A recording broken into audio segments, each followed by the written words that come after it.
right now to be in the receptive mode of all that you've become. So we want to explain to you what the actual physics of vibration becoming reality is. How do thoughts turn to things? How do vibrations turn to thoughts, and how do thoughts turn to things? How does this time-space reality evolve as it does? If it is a vibrational reality, Abraham, then how is it that I can see it and hear it and smell it and taste it and touch it? Because your eyes translate. Your eyes are vibrational translators. So is your nose and your fingertips and your tongue and your ears. You are translating the vibration.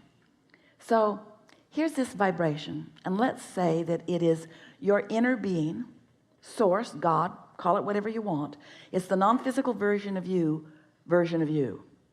It's a non-physical point of view of you.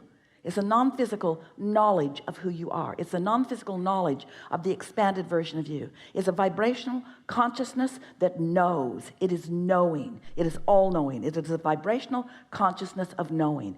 And it's vibrating here. Now, are you seeing it? No. Are you hearing it? No. Are you smelling it? No. Tasting it? No. Touching it? No. It's a vibrational version that you could do all of those things with. You're just not yet. You're just not yet. When Source puts consciousness in the rose, you can smell it. In other words, all of that consciousness is being experienced by you in so many different ways. But this is a new thought. This is a new thought about you. This is a new thought about you that you just launched because of something that you lived, and you're not ready to receive it vibrationally, but it's there. It's there. So now we have a really important question for you. If a tree falls in the forest and there's no one there to hear it, did it make a sound? And the answer to that question is no, because sound is the word that is applied when something that is physical translates a vibration into something meaningful. And if there were no ears there to do the translation, then there could not have been sound. There could have been vibration, but no sound. The sound happened in the receiving mode. Are you getting what we're saying to you? So here's this consciousness. Here's consciousness knowing about you, all knowing about you, offering a vibration. And it fell over in the forest. Did you hear it? No. So when you are in the receiving mode, let's say that you woke up happy today and you didn't do anything to change that. You didn't remember yesterday yet. So there you are, offering a vibration, feeling good. Maybe you meditated, you're feeling good. So there's nothing happening in your vibration that is resisting this vibration of source consciousness. So now you are in the receiving mode, and you think a thought. You say, oh man, I just got the best idea. And with that idea comes an emotion of elation, an emotion of clarity. That's the first step in vibration turning to thoughts, to things. In other words, this is the beginning of the translation of vibration into something. This is the gap that we're wanting you to consciously begin to close. Now, if you're in a bad mood, if someone mistreated you and you're thinking about it, if you woke up thinking about it, if you've already written an email about it, if you've been on the phone talking to your best friend about it, if you wrote it in your diary, in other words, if you've been thinking about it, if you've been thinking about that injustice that happened yesterday, and now you're off on a tangent, yeah, that's not the first person that's done that to me, won't be the last. And so you're down the road on all that vibration, then you're nowhere near the vibrational signal of this pure positive energy of the source within you, so you're not getting any of that reception. The reception that you're getting is of a different nature. It's the spin-off of man's conscious thought. You see what we're getting at?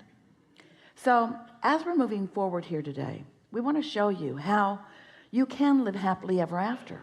We want you to make peace with contrast. We want you to understand that contrast matters, that contrast and variety are necessary for you to focus your desires into being. We just think it would be such a wonderful idea for you and such a good experience for you if once you've launched those rockets of desire, and you have, your vortex is so full it would take you 20 or 30 lifetimes to realize it all.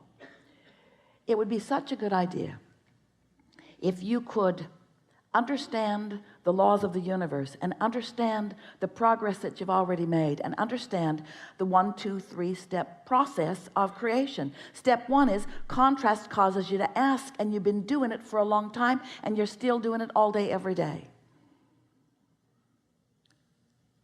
Step 2, source receives the requests that you have asked and becomes the vibrational embodiment of them, and never ceases offering a signal about all of that, which equals your path of least resistance, which is step 3. Are you allowing yourself to go, or are you arguing for your limitations? Are you allowing yourself to go, or are you explaining what is instead? Are you allowing yourself to go, or are you defending why you haven't been going, or explaining how many other people are standing in the same spot with you and they're not able to go either? So as we're moving forward today, it's our desire to help you to sort of loosen up and let go of those patterns of thought. We would never ask you to stop thinking the thoughts you're thinking. It's not even vibrationally possible, because law of attraction is bringing to you plenty of evidence and support for the beliefs you hold. That's why you keep believing them. You believe it, and so law of attraction gives you more of it, because law of attraction says that which is likened to itself is drawn.